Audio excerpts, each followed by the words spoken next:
हम सभी के जीवन में सुख और दुख दोनों समय आते हैं। जब सुख का समय होता है तो हम लोग भूल जाते हैं कि जीवन में कुछ भी स्थिर नहीं है।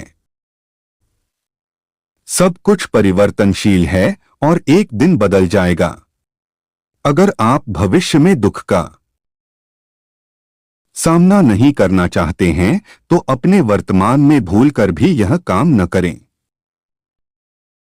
श्रीमद् भागवत गीता में श्री कृष्ण भगवान ने सुखपूर्वक जीवन बिताने के कई उपाय बताए हैं। इन्हीं में से एक उपाय है खुद पर नियंत्रण रखना। इसमें कान्हा ने स्थिर बुद्धि पर जोर देते हुए मन पर काबू रखने की बात कही है। महाभारत के शांति पर्व में श्री कृष्ण कहते हैं कि सुख के समय में व्यक्ति का व्यवहार बहुत ही कुशल, विनम्र और दयालु होना चाहिए।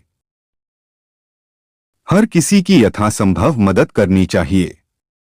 इस बात को ध्यान रखना चाहिए कि कभी हमने भी बुरा वक्त देखा है,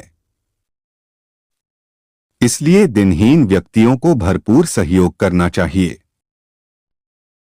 कृष्णा कहते हैं, बहुत खुश होने पर अक्सर मनुष्य बड़ी बड़ी बातें बोलने की भूल कर बैठता है।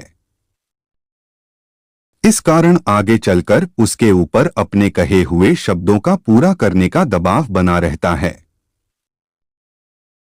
इसलिए अपने शब्दों के चयन में भूल न करें।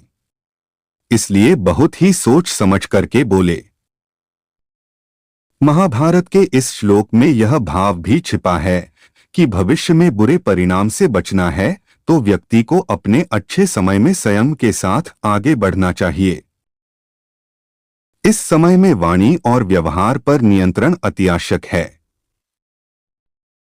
सुख और दुख दोनों ही अस्थायी हैं। सुख और दुख मौसम की भांति बदलते रहते हैं, इसलिए दुख के समय में साहस रखना चाहिए और सुख के समय में संयम बरतना चाहिए।